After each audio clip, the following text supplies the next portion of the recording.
Em 2017, o Movimento Sem Terra Leste 1 começou a fazer um documentário para celebrar seus 30 anos de história. A gente foi atrás de muita gente que participou e marcou a história do nosso movimento. Nessa conversa com o Padre Chicão, que foi inesquecível, ele com muita vitalidade, com muita alegria, falou do princípio das lutas da moradia na cidade de São Paulo, da contribuição da Igreja Católica Progressista para a formação da União dos Movimentos de Moradia, e a gente falou das lutas das quais o Chicão era pioneiro, né? As lutas por saúde, por assistência social, por educação, as lutas da Zona Leste. Em dia 1º de janeiro de 2021, a gente perdeu o Padre Chicão. Ele faleceu, deixando muitas coisas feitas, tanto na Zona Leste, em Ermelino e Matarazzo, mas em toda a cidade, em toda a luta da moradia. Como disse o Padre Júlio Lancelotti, na morte do Padre Chicão, a gente fala que foi um modelo de igreja que se implantou e que nos deixa muita saudade. Por isso a gente quer deixar aqui essa conversa que foi gravada com o Padre Chicão como um abraço de solidariedade aos companheiros da Paróquia de São Francisco, aos companheiros da Igreja, da Escola de Fé e Política, aos companheiros da Escola de Cidadania, aos companheiros das lutas populares que tem no Chicão a sua referência, uma referência fundamental. A luta com o Chicão continua. Veja agora a íntegra da entrevista que a gente fez com o Padre Chicão em 2017.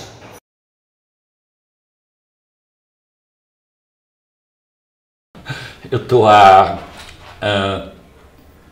35 anos aqui em Ermelino Matarazzo, né?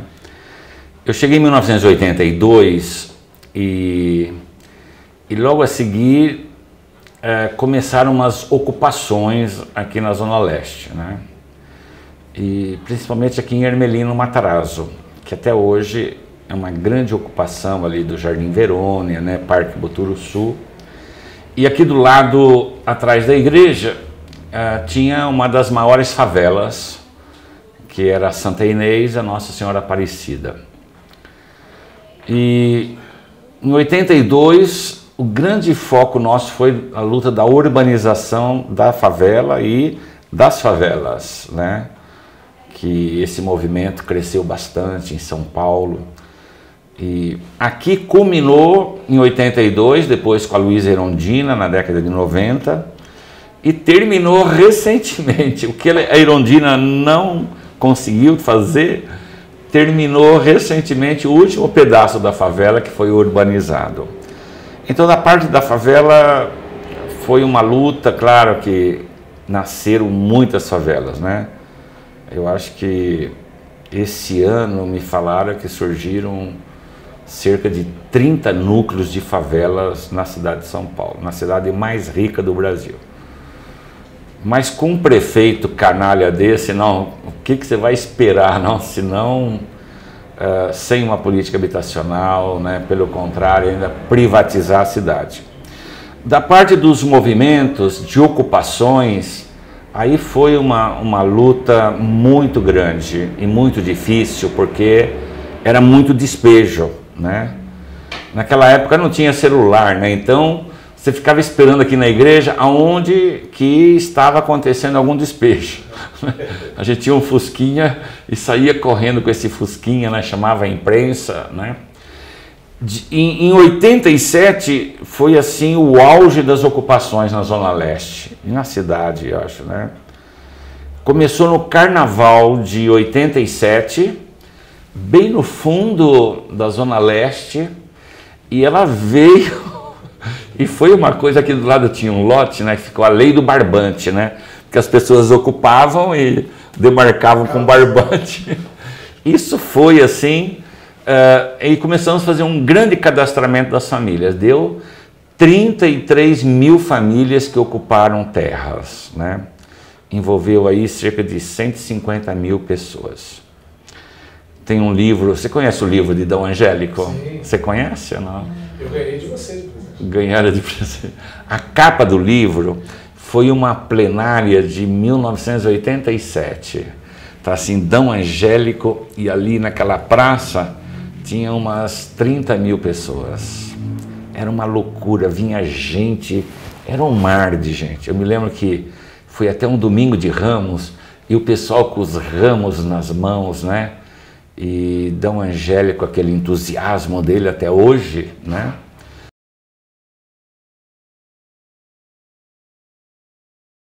E a partir de 87, com essas ocupações com o Padre Naves, tinha mais um padre, José, ali da Santa Cecília, e a gente aí começamos a fazer as reuniões mensais no Belém, que aí foi nascendo a União Nacional dos Movimentos de Moradia Popular. Eu acho que foi muito interessante, tinha a Raquel Ronick, tinha o Paulinho, né? O Miguel, o Rildo, uma lista de pessoas que tinham uma visão política, dizendo assim, olha, nós estamos aqui na Zona Leste, mas nós temos que lutar por uma política nacional de moradia. E foi assim eu acho que a grande vitória nossa, eu me lembro que no dia 19 de novembro de 1991, nós conseguimos colocar em Brasília umas 5.000 pessoas, olha, levar 5.000 pessoas. Em 1991, que a gente punha carta no correio manual, para ser de graça.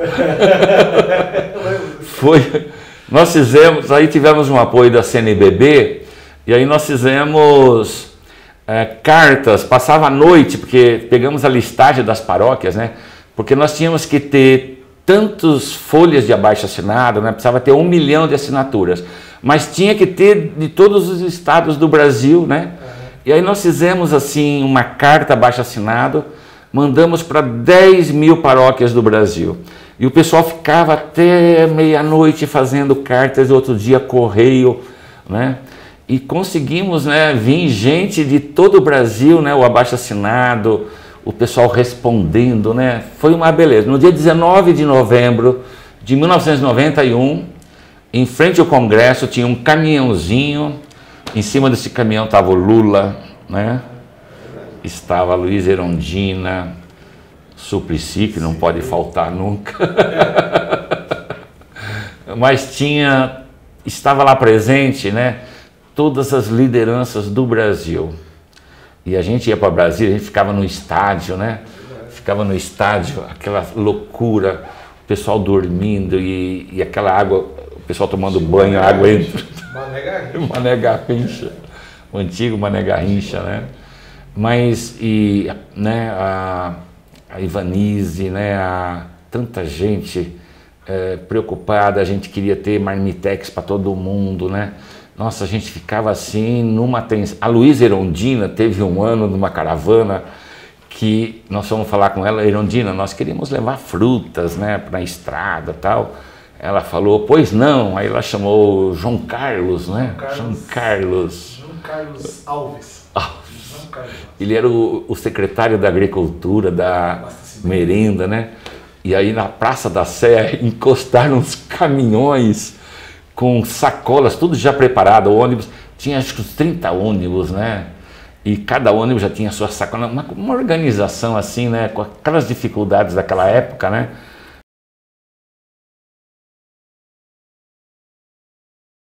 Mas aí a imprensa caiu de pau em cima, né?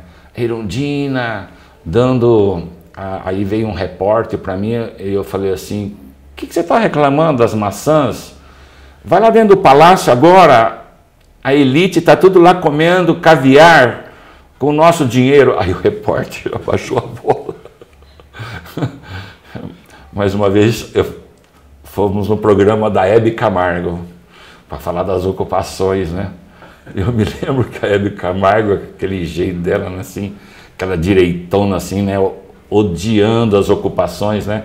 Então, Padre Ticão, e essas invasões? Eu falei, invasão não, dá licença, Hebe, dá licença. Invasão é quem não precisa. Ocupação, como Jesus fez, Jesus ocupou. Ela já me cortou e me tirou do programa. Depois eu falei para ela, Hebe, você foi deseducada comigo, eu vim até aqui da Zona Leste e você nem deixou eu terminar, mas eu queria dizer para você que nessas beiradas da Avenida Paulista, naquela outra avenida famosa lá da Batata, como chama? Rebouças. A outra ainda. a outra lá da Faria Lima. Faria Lima. Falei, vai lá na Faria Lima, Hebe, e veja lá aqueles pedaços que sobraram, a elite ocupou tudo. Isso sim é invasão, viu, dona Hebe? Tchau. Aí eu fui num programa da Silvia Popovic, você lembra? Novamente, estava o Afanásio Jazade, e ele armado ainda, ele pôs até o revólver em cima assim da coisa, sabe? Era uma selvageria, né? E odiava, e falando mal das ocupações. Aquele Paulo da Bandeirantes, Zé Paulo de Andrade, aquilo lá era um odioso, né? E ele direto naquele pulo do gato, ele faz o pulo de gato ainda? Sim? Faz. Acho que até um ano atrás fazia. Fazia? Nossa, eu me lembro que aí a União ganhou um prêmio, eu fui lá no sindicato dos jornalistas, eu chego lá, estava o Zé Paulo, esse cara da Bandeirantes, né? Aí eu fiz esse discurso, falei, olha gente, tem muita gente da imprensa que fica nos atacando, dizendo que nós invadimos, nós nunca invadimos 1 metro de terra, invade quem não precisa, e seria bom que esses jornalistas falassem da Faria Lima, né? Aí eu citei uma reunião que a Erondina, os empresários pediram uma reunião para a Erondina. Eles estavam doidos da vida por causa dessas ocupações. A Erondina ia lá e desapropriava, né? Aí a Erondina pediu para o Nabil. O Nabil foi uma pessoa também, né, dentro desse quadro, né, muito importante. O Nabil e a equipe preparou um dossiê de toda a elite que invadia São Paulo. Aí chegou na reunião e fala um empresário, a Erondina falou assim, olha, eu trouxe aqui até uma cópia para cada um de todas as áreas que os que têm dinheiro ocuparem em São Paulo. Está aqui, olha, o dossiê. Começou assim, sabe, parece aquele Jesus, quem não tem pecado atira a primeira pedra, do mais velho ao mais novo foram se levantando e acabou a reunião. A Erondina, viva a Erondina!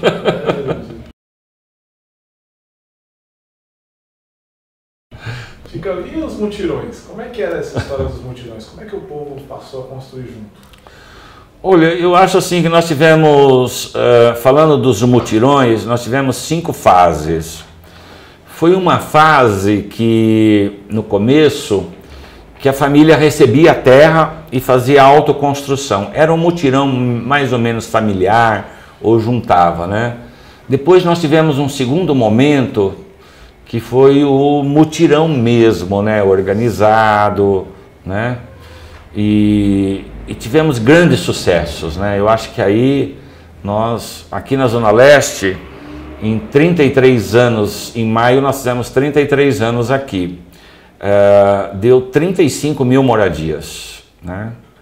Então eu acho assim, os mutirões com o Mário Covas, né? Com a Luísa Erondina, e foram, acho que 2 governos que a gente conseguiu dar passos, né? E do nosso lado, né? Eram pessoas assim que além de estavam presentes nos mutirões. Tem um conjunto aqui em São Miguel, da Luísa Erondina, que ganhou um concurso internacional, né? Que a secretária, a Maricato, né? Junto com o Nabil, fizeram um concurso internacional. Eu acho um dos conjuntos que devia ser modelo no Brasil e no mundo, porque é um conjunto, esses desenhos da CDHU, é uma coisa horrível, né? Aquela única escada. Esse conjunto que ganhou o concurso internacional e foi feito em mutirão, quem entra no térreo, entra na sua casa e fecha a porta. Quem vai no segundo andar é do mesmo lado, sobe no segundo andar, tem 2 apartamentos. Quem é do terceiro é de atrás do conjunto, sabe? Então há um silêncio, há uma, né? Vila Mara? Vila Mara, é. Aqueles 2 quadras ali, né? Ficou, até hoje, né? Fica assim um ambiente humano, né? Que não tem aquela gritaria das pessoas, né? Esse da CDHU, a meninada fica jogando bola na escada, porque não tem onde ficar, né? Mas é horrível a arquitetura, né?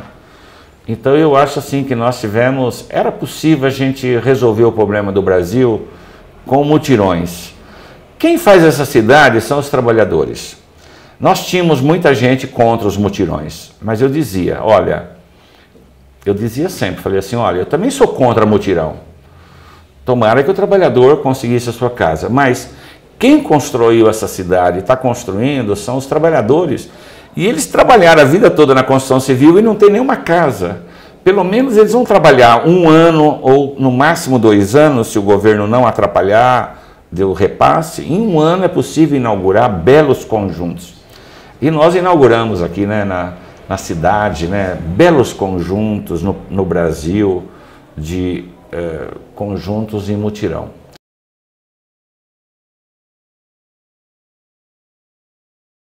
Eu acho que tem agora uma outra fase que está sendo essa das empresas construírem, né?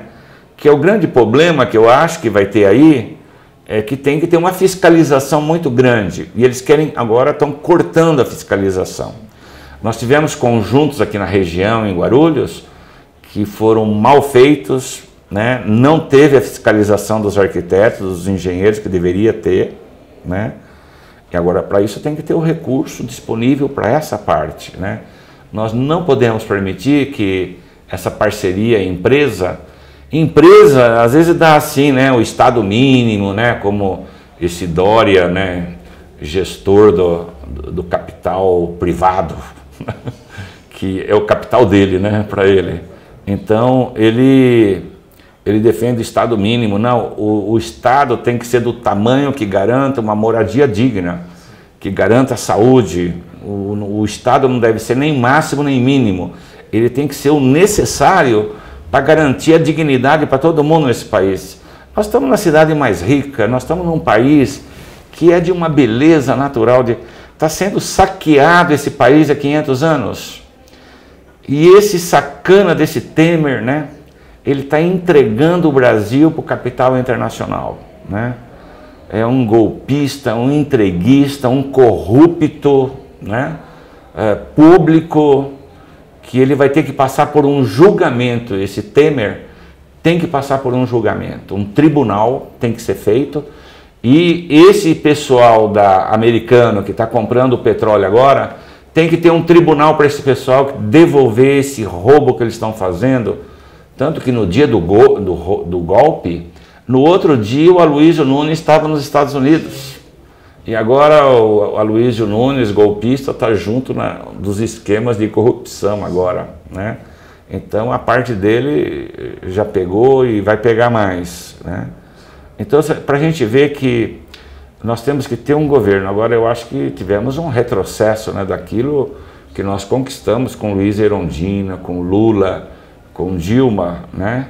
Nós temos que rearticular novamente, né? Eu acho que esse ABC aí está dando um testemunho bonito no Brasil, né? Que o caminho é esse, é fazer política na rua, é fazer política na porta do palácio, né? É fazer política com o povo, né?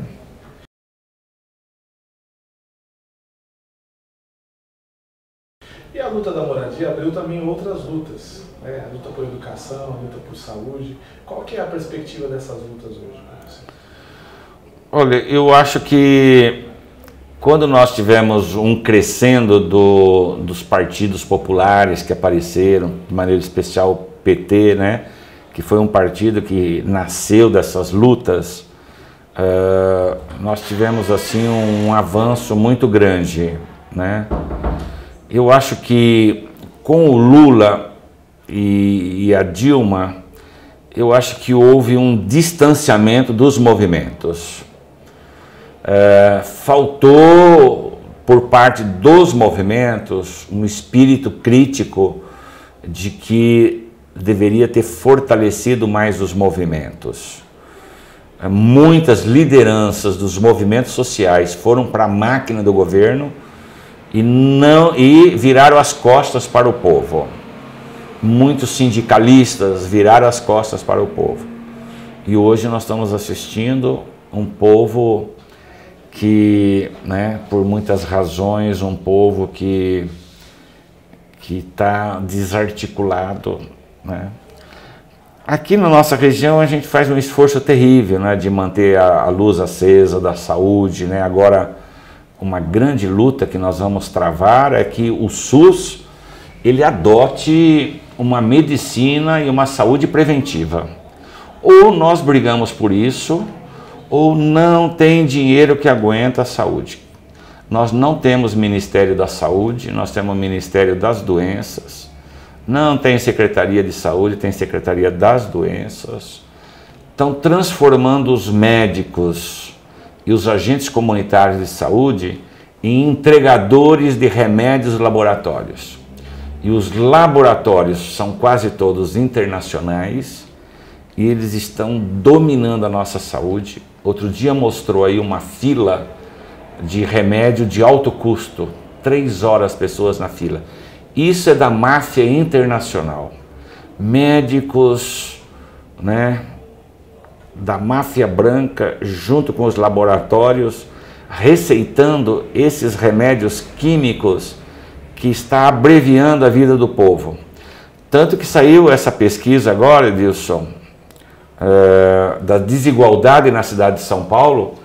Quem vive na cidade de Tiradentes ou lá no Padre Jaime, lá no Mboi, lá no Jardim Ângela. Jardim Ângela, né? Aquele fundo, está vivendo 25 anos menos quem mora nos jardins. Claro, que vida que leva. Imagine nas periferias, que hora que acorda, não dorme às 7, 8 horas necessárias, que alimentação que tem, que salário, que exploração, mão de obra escrava, não é isso? Essa pessoa chega em casa arrebentada, aí passa mal, remédio químico. Então, nós temos que virar do avesso a saúde. Eu acho que nós tivemos uma grande luta na saúde. Conquistamos muitos prédios, erramos no foco. Mas está em, né, como eu dizia, né, vamos consertar o avião no voo. E tem que lutar por... Então os movimentos, eu acho que estão assim, precisava ter um certo planejamento também dos movimentos, de estar se articulando mais, né?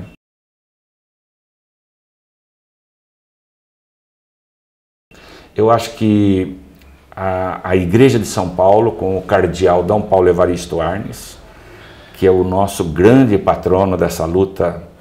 Eu me lembro que teve um ano que nós fomos lá em Campinas, D. Paulo estava numa reunião da CNBB em Campinas, e aqui estava acontecendo um despejo muito violento.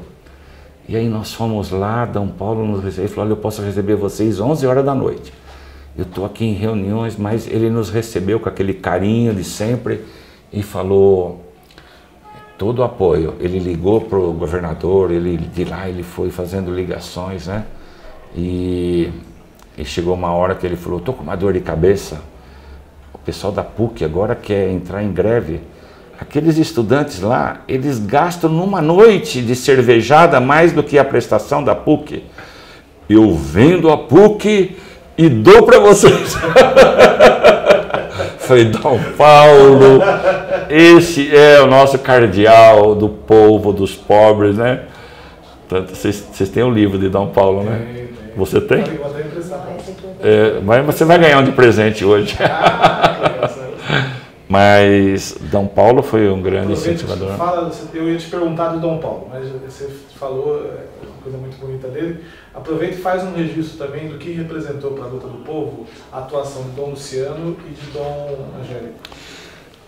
Nós tivemos na Igreja de São Paulo, na década de 70, principalmente 74, 75, né?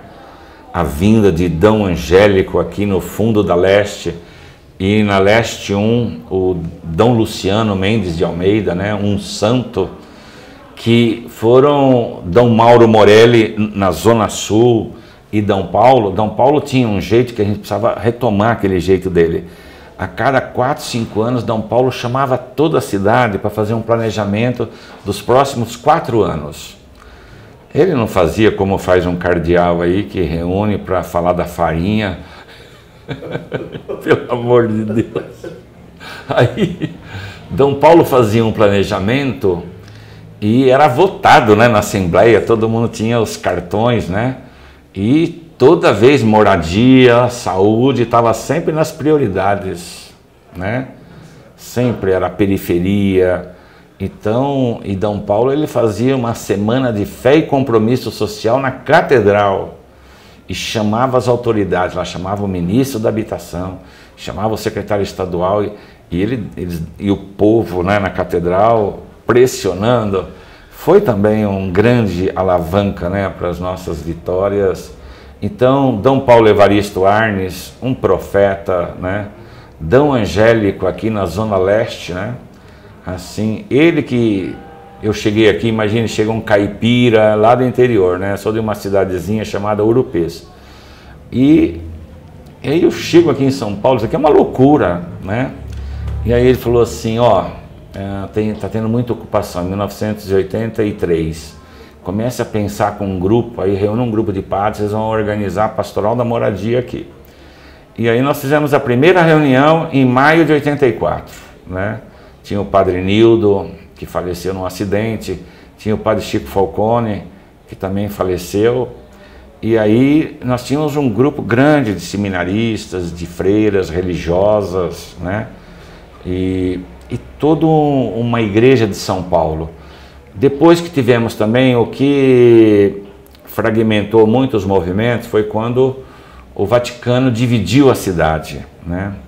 Aí ficou uma diocese aqui, a outra ali, né? A gente se reunia lá na Santa Cecília, no Belém, né? Eram grandes plenárias e a gente ia se articulando, né? Criando rumo de pressão nos poderes públicos. Mas foram 3 grandes personagens, D. Paulo, D. Luciano e D. Angélico.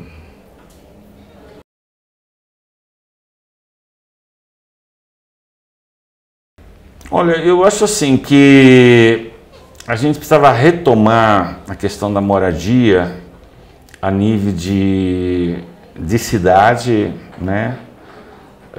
E a nível de estado e articulação a nível nacional, né? Nós continuamos indo para Brasília todo ano em maio.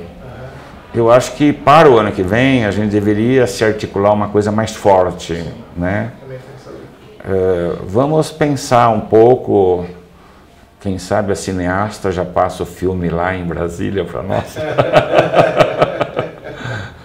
O Angélico diz, gente, que política é igual feijão, só funciona na pressão. É verdade. Então eu acho assim que a grande perspectiva para o futuro, nós temos que pensar um projeto para a cidade de São Paulo. Os dados das desigualdades estão crescendo, os dados de ampliação das favelas, né? E aí precisava reunir o movimento dos moradores de rua, né? A retomar essa luta das favelas, retomar a luta dos mutirões, né? E ter uma pressão mais articulada, eu acho, né? Vamos pensar, né? Tem urgência de fazer isso, porque... Eu estou velho, agora vocês jovens que continuem, mas estou rezando para dar certo. Eu estava falando para ela antes de chegar aqui, você tem 3 vezes mais energia que a gente. É água Cangen. É o magnésio. Sabe que meu pai cavava poço, né? Então eu tomava água do poço a vida inteira, assim, né? Nossa. E é isso que você fala, Sabesp com essa água. Ele é vivo ainda ou não? Não, meu pai já é falecido. Falecido. Mas essa questão da água, ela é decisiva para a saúde, né? Sim. Então, tem que voltar para hábitos simples, né? Isso exato, assim, E é uma questão de uma nova cultura que nós temos que começar a criar em todos os movimentos, sabe? Nós temos que debater essa questão dos movimentos de moradia, que é uma população que morre muito cedo, né? Não, tá difícil, a questão da violência. Você viu, 61 mil assassinatos, né? A campanha da Fraternidade, ano que vem, vai tratar desse tema da violência, né? Então, eu acho que vai ajudar bastante a criar um debate, né?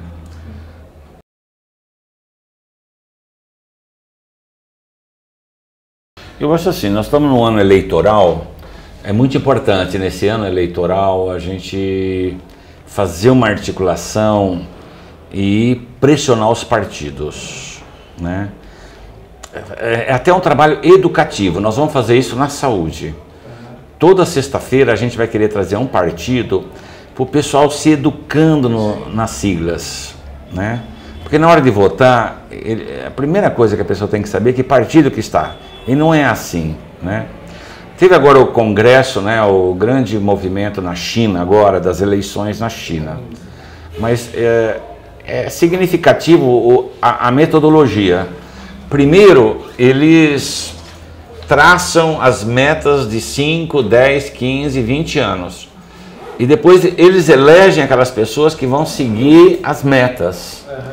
Eu acho que isso que nós temos que começar a fazer nas reuniões da moradia, da saúde e outros, é chamar o partido político na reunião e eles assinarem. Eu vou deixar com vocês depois, nós fizemos uma carta para ser um tipo de um modelo assim. A pessoa vai pegar a assinatura de para quem que ela vai votar e o cara vai assinar, né? Como se fazia antes, no Belém mesmo. Exato, né? Fazia aquelas cartas, né? Vinha o cara do PT, do PSDB. E assinava um compromisso, né? Os caras faziam questão de vir, porque sabia que ele tinha força, né? Tinha capacidade de pressão. Então, mas como a maneira como a política é apresentada, né?